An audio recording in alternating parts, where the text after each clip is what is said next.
Assalamualaikum warahmatullahi wabarakatuh. Di video ini kita akan membahas tentang isi dari amar putusan. Apa saja yang menjadi amar putusan hakim dalam menjatuhkan putusan. Untuk jenis amar putusan, yang pertama ada gugatan tidak dapat diterima atau niet onafhankelijk verklaard atau disebut juga dengan NO. Kemudian bisa juga amar putusan itu berupa gugatan dikabulkan, kemudian gugatan ditolak. Ya, jadi berbeda, tidak dapat diterima dan gugatan ditolak itu berbeda. Tapi dalam pengertian sehari-hari itu ditolak itu ya sama dengan tidak dapat diterima. Tapi di amar putusan antara gugatan tidak dapat diterima dan gugatan ditolak nanti akan kita ketahui perbedaannya masing-masing. Kemudian jenis gugatan ada yang dinyatakan gugatan digugurkan atau juga gugatan dibatalkan. Nanti akan kita bahas satu persatu tentang jenis amar putusan ini. Ya, yang pertama adalah gugatan tidak dapat diterima atau biasa disebut dengan NO. Itu singkatan dari niet onafhankelijk verklaard. Gugatan dinyatakan tidak dapat diterima, alasannya karena ada beberapa hal ya. Yang pertama ini ada gugatan kabur atau tidak jelas, atau disebut juga dengan gugatan obscure libel. Gugatan kabur atau tidak jelas misalkan alamatnya tidak jelas, alamat tergugat, atau antara posita dengan posita lainnya tidak sinkron, atau antara posita dengan petitumnya tidak sinkron.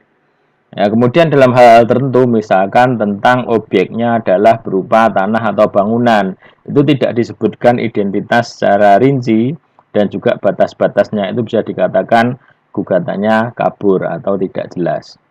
Kemudian gugatan tidak berdasar hukum atau tidak ada yang bersifat melawan hak.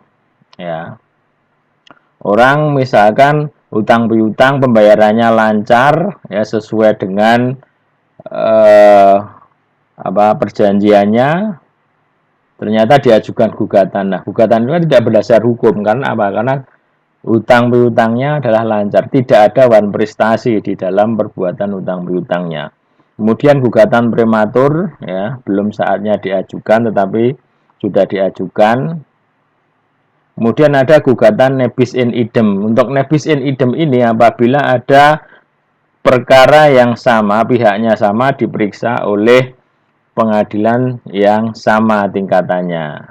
Ya, misalkan perkara waris sudah diputus ya, kemudian diajukan lagi, perkaranya sama, pihaknya sama, nanti gugatannya dinyatakan tidak dapat diterima karena apa? Karena gugatannya nebis in idem. Kemudian gugatan error in person, ya, salah, ya, tergugatnya itu salah, itu namanya error in person. Kemudian gugatan telah lampau waktu atau kadaluarsa. Nah, ini dalam hal-hal tertentu kan ada waktu lampau ya, atau kadaluarsanya. Misalkan utang piutang yang sama sekali tidak pernah ditagih ya selama 30 tahun. Nah, 30 tahun itu dia mengajukan gugatan, nah itu dinyatakan gugatannya adalah kadaluarsa. Kemudian penggugat tidak mempunyai kapasitas sebagai penggugat. Contoh gampangnya ya, gugatan cerai tapi yang mengajukan atau penggugatnya adalah mertuanya. Nah, itu gugatannya dinyatakan NO karena apa? Karena penggugat tidak mempunyai kapasitas sebagai penggugat. Kemudian pengadilan tidak berwenang. Ya, ini kewenangan pengadilan baik kewenangan absolut maupun kewenangan relatif. Kemudian yang kedua jenis amar putusan itu ada yang namanya gugatan dikabulkan. Artinya penggugat dapat membuktikan dan meyakinkan dalil-dalil gugatannya, maka gugatannya nanti dikabulkan. Nah, gugatan dikabulkan juga bisa jadi seluruhnya ya atau hanya sebagian saja yang dikabulkan. Kemudian gugatan ditolak. Ini apabila penggugat tidak dapat membuktikan dalil-dalil gugatannya. Misalkan terjadi mendalilkan wan prestasi, ya, ternyata dia tidak bisa membuktikan bahwa telah terjadi wan prestasinya itu. Kemudian gugatan digugurkan. Ini dalam hal ketika suatu perkara persidangan sudah berlangsung, kemudian penggugat tidak hadir, setelah dipanggil secara resmi dan patut, nah ini maka gugatannya akan digugurkan. Artinya penggugat tidak bersungguh-sungguh untuk mengajukan gugatan. Gugatannya nanti akan digugurkan.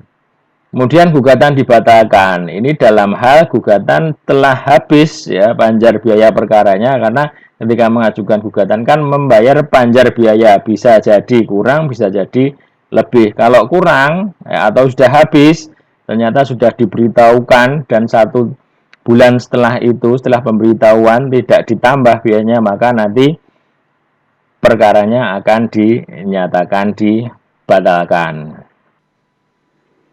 Saya kira cukup untuk pembahasan kita pada video ini. Terima kasih. Assalamualaikum warahmatullahi wabarakatuh.